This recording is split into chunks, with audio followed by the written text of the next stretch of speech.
I have a feeling of having spoken already too much, but I'm really glad to have some extra minutes to thank you all once again. It's really, I cannot describe how I feel right now because it's truly beautifully overwhelming.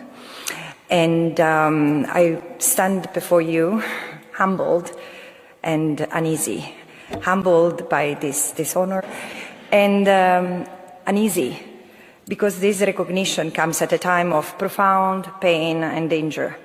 The legal and moral framework made of norms and institutions built over the past 80 years with great sacrifice and dedication of so many is collapsing.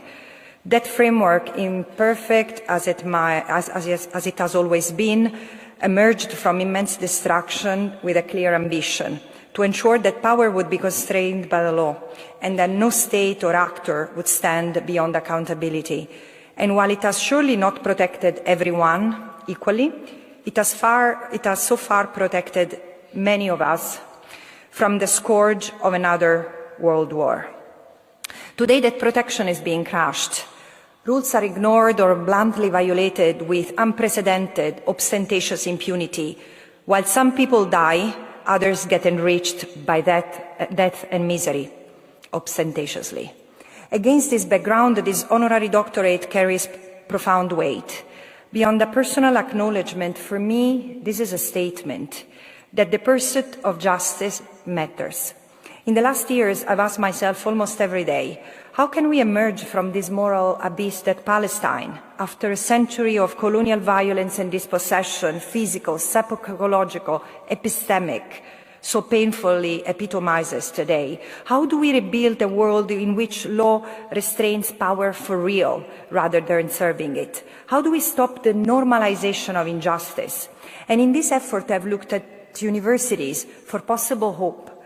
At times, universities have been spaces of obscurantism, where certain words have been effectively prohibited and critical thinking has been dismissed as ideological, or worse, as indoctrination of new generations. And Palestine and the rights of Palestinian people have often been treated as the red line not to cross in the name of avoiding sensitivities or, in fact, giving in to pressure. I wrote it before today, yeah? And at times universities, despite this, I've also seen how universities remain places where civic conscience is formed and where change can begin. Students have been among the first to oppose what many states and their universities have denied: the genocide of the Palestinian people, the brutality of the Apartheid and illegal occupation imposed upon them by Israel each and every day in the past decades, not years. In the face of repression and intimidation, students have organized, spoken out, and refused indifference. Where institutions have often hesitated, they acted. They remind us of what universities must be, not museums of past struggles, but engines of present courage and change.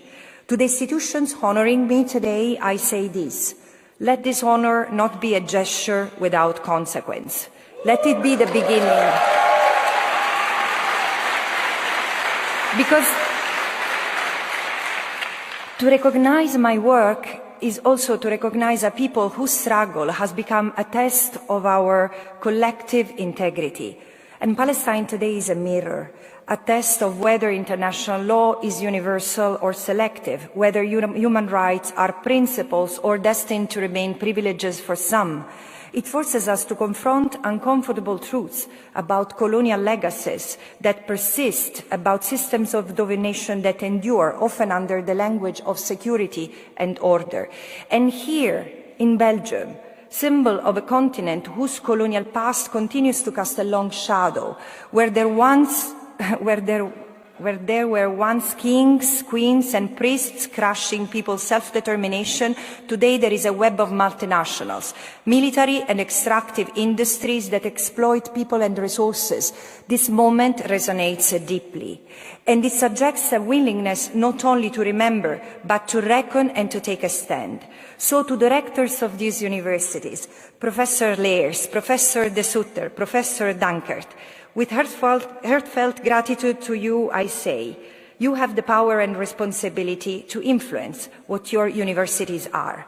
Producers of compliance or cultivator of critical thought. Pipelines of power or spaces of universalism.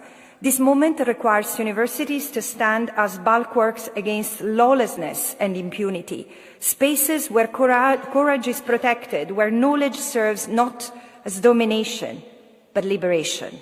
We need universities that help shape a global ethical horizon rooted in law, dignity and justice, universities that contribute to a truly decolonized multilateralism, universities that dare not only to image a different world, but build it. And as you welcome me into your community, I hope you do not regret already, I am here to build that with you. Not tomorrow, but now. Thank you.